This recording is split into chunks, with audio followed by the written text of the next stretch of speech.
जिसके घर का नाम रामायण हो उसको ये नहीं पता कि हनुमान जी संजीवनी बूटी किसके लिए ला रहे थे। मुझे राम लग रहा है। एंड बात सिर्फ इतनी नहीं है, इसके पिता का नाम शत्रुघ्न है, भाई का नाम लवकुश है। मतलब पूरा थीम रामायण के ऊपर बेस्ड है। घर का नाम तुम्हारा रामायण है बट रामायण की एक बेसिक सी चीज भी नहीं पता इसको। एंड आज से पहले सोनाक्षी सिन्हा का कोई भी ऐसे पॉलिटिकल स्टेटमेंट नहीं था, इवन दो इसके फादर बहुत पहले से पॉलिटिक्स के अंदर है। इसका पहला स्टेटमेंट आता है सीजेपी नीट प्रोटेस्ट के लिए। ये एक सिस्टम के खिलाफ लड़ रहे हैं जो सही तरीके से नहीं चल रहा। आप जानते हैं, मैं जानती हूँ, सब जानते हैं। फाइट अगेंस्ट सिस्टम, इसका ये कहना है कि स्टूडेंट सिस्टम के खिलाफ लड़ रहा है। मेरा एक सिंपल सा ये टर्म है कि क्या सिस्टम सिर्फ नीट के एग्जाम में ही गलत है और चीजें नहीं है क्या?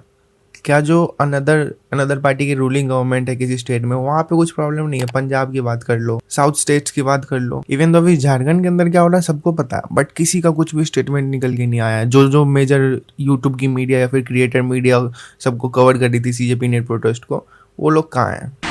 हम देखेंगे,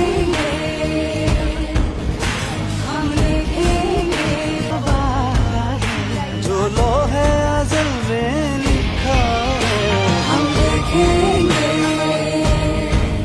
मैं कोई एंटी नेशनल नहीं हूँ।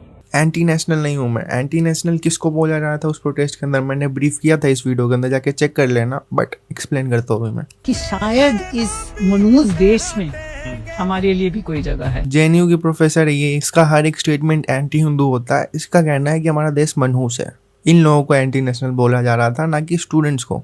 एंड उस प्रोटेस्ट के अंदर भी इनिशियली जब वो प्रोटेस्ट स्टार्ट हुआ था 80 to 90% लोग वहाँ पे जो थे वो एंटी नेशनल थे, एंटी इंडियन, एंटी हिंदू नारे लग रहे थे वहाँ पे। एंड इसको किसी भी क्रिएटर, किसी भी मीडिया ने कॉल आउट नहीं किया। जिसने कॉल आउट किया उसको गोदी मीडिया बोल के साइड कर दिया गया। एंड जो नारे लग रहे थे कि इंडिया को नेपाल बना देंगे, वो क्यों लग रहे थे?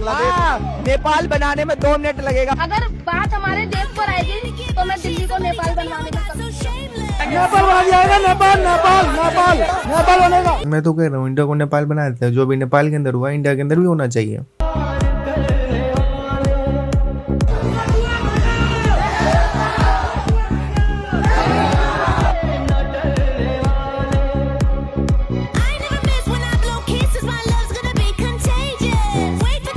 तभी लेफ्ट माइंड, लेफ्ट विंग वाले लोगों का थोड़ा सा ब्रेन ओपन होगा। प्रोटेस्ट के अंदर खुल के नारे लगे थे नेपाल बना देंगे, अब लेकिन कोई कुछ नहीं बोलेगा क्योंकि वहाँ पे क्या हो चुका है सबको पता है। नेपाल में जो भी हुआ उसके ऊपर अपना ओपिनियन, अपना कमेंट नीचे जरूर से करना।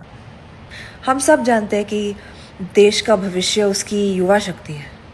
सबको पता है देश की शक्ति उसकी यूथ है, यूथ एम्पावरमेंट जरूरी है। And according to her she is very intelligent. तो इसको ये नहीं पता है कि एक इन्फ्लुएंसर है, इसको मिलियंस ऑफ लोग देखेंगे, एक बहुत बड़ी फिल्म एक्ट्रेस है। तो इसका काम क्या है? एक लेफ्ट विंग को सपोर्ट करना, उसके प्रोपेगेंडा को फैलाना, या फिर एक सेक्युलर न्यूट्रल होकर अपना ओपिनियन देना, अगर तुम्हें कुछ पॉलिटिकल ओपिनियन देना ही है तो। लेकिन इसने करा क्या है? सब लेफ्ट विंग में जाके लेफ्ट विंग की तरफ से ही बोला है इसने। और जो majority of the creators, influencer थे जो कि इस प्रोटेस्ट को आगे सपोर्ट कर रहे थे, सबका नैरेटिव बिल्कुल क्लियर था। वो ना ही तो कॉल आउट कर रहे थे आजादी आजादी वाले नारे को, ना ही तो उमर खालिद के सपोर्टर्स को, ना ही तो नेपाल बना देंगे उनको।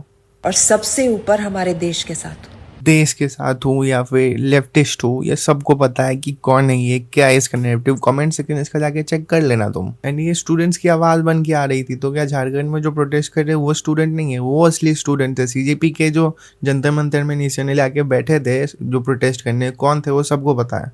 लेकिन रियल स्टूडेंट्स को कोई सपोर्ट ही नहीं कर रहा है।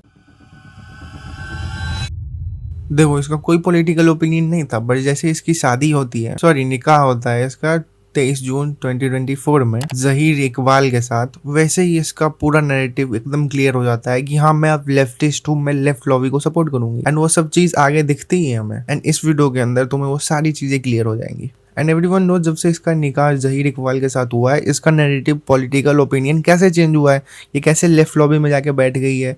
कुछ भी हो, इसका नैरेटिव एकदम क्लियर होता है। I am a leftist, I support a left lobby. देखो ये अकेली नहीं है, बहुत सारे ऐसे फीमेल एक्ट्रेस है, मेल एक्ट्रेस है जो कि लेफ्ट विंग के हैं एंड इस प्रोटेस्ट को ऐसे खुल के सपोर्ट कर रहे थे विदाउट किसी को बताया कि इसके पीछे का नैरेटिव क्या है, कौन कौन लोग इसके अंदर इन्वॉल्व है। एक सही गाइड करना यूथ को किसी ने नहीं किया। सबने अपना लेफ्ट विंग का प्रोपेगेंडा, लेफ्ट विंग, लेफ्टिस्टनेस फैलाया है। एंड जब अब झारखंड का प्रोटेस्ट हो रहा है तो खुल के आ रहा है कि कौन लेफ्ट विंग है, क्या है। इन लोगों की तरफ से कुछ निकल के नहीं आ रहा है। सोनाक्षी सिन्हा ने एक स्टोरी लगाया था, वो क्यों लगाया था? इसके कमेंट में इसको गालियां पड़ रही थी, इसलिए। इन लोगों को स्टूडेंट से कुछ मतलब नहीं है। अभी भी बहुत सारे लोगों को लग रहा है स्टूडेंट्स के लिए आवाज उठाई थी, बिल्कुल नहीं। लेफ्टिस्ट है, लेफ्ट विंग को सपोर्ट करना है, कैसे भी एंटी बीजेपी जाना है, बस ये नैरेटिव रहता है इनका। एंड सोनाक्षी सिन्हा ने मल्टीपल रील्स, मल्टीपल वीडियोस डाले इसके लिए अपने IG account, left lobby, left narrative और सीजेपी को सपोर्ट करते हुए।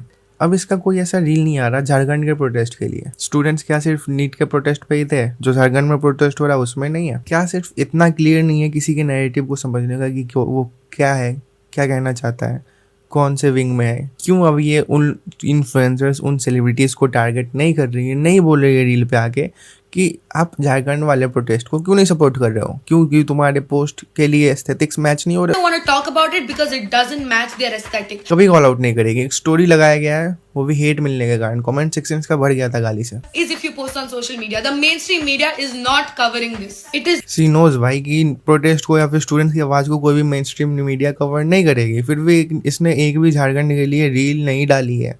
एंड सीजेपी नीट प्रोटेस्ट के लिए 6 रील, 5 रील डाली गई है। क्या झारखंड में कोई भूख हड़ताल पे नहीं है? इसको तो ये भी नहीं पता होगा झारखंड का प्रोटेस्ट हो क्यों रहा है। क्या सिर्फ इतना जानना, इतना देखना, क्लियर नहीं बताया था किसी का नैरेटिव क्या है?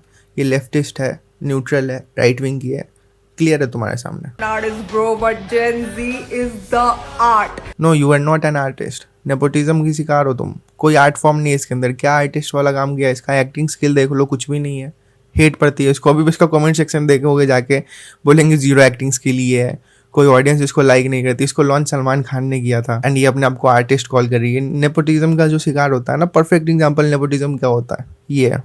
I want to be you. I want to be Gen Z. Never, ये कभी जेनजी बन ही नहीं सकती है। 40 ईयर्स की होने वाली है, लेकिन इसका पॉलिटिकल ओपिनियन आता है इसके निकाह के बाद, शादी के बाद। She can't compete with Gen Z. Gen Z के पास जो पॉलिटिकल ओपिनियन है वो किसी के पास नहीं है। And don't try to be, क्योंकि तुम्हारे पास कुछ अपना नैरेटिव है ही नहीं। लेफ्ट विंग हो तुम, लेफ्टिस्ट हो, लेफ्ट लॉबी को सपोर्ट करना है। So don't try to be a gen Z, क्योंकि इंडिया का मेजोरिटी ऑफ द जेनजी जो है वो एक न्यूट्रल लाइन पे है। जो सही करता है वो उसको सही बोलेंगे, जो गलत करता है वो उसको गलत बोलते हैं। ना कि ऐसे कि लेफ्ट विंग को सपोर्ट करेंगे, एंटी बीजेपी जाएंगे, ऐसा कुछ नहीं होता है। गलत है गलत कहो, सही है सही कहो, ये है Indian Gen Z. And at last I hope तुम लोगों को समझ में आया मैं क्या इस वीडियो के थ्रू तुम लोगों को दिखाना चाह रहा था। एंड ये एक नहीं है, बहुत सारे सौरभ भास्कर एग्जाम्पल है, ऋतिक रोशन है, बहुत सारे ऐसे हैं इन्फ्लुएंसर्स, बहुत सारे ऐसे सेलिब्रिटीज़ हैं जिनका सेम लेफ्ट विंग वाला नैरेटिव है। एंड कुछ तो ऐसे हैं जिनका शादी निकाह के बाद ही ऐसा अपना नैरेटिव सेट हुआ है, पॉलिटिकल ओपिनियन सेट हो पाया। एवरीवन नोज क्या है उसके पीछे, क्या नहीं है, उस पर कभी और बात करेंगे। आई होप तुम्हें पसंद आओ। मिलते अगली वीडियो में। Thanks for watching, bye. And तुम्हें ये वीडियो पसंद आ रहा हो, लाइक जरूर करना, सब्सक्राइब कर दो।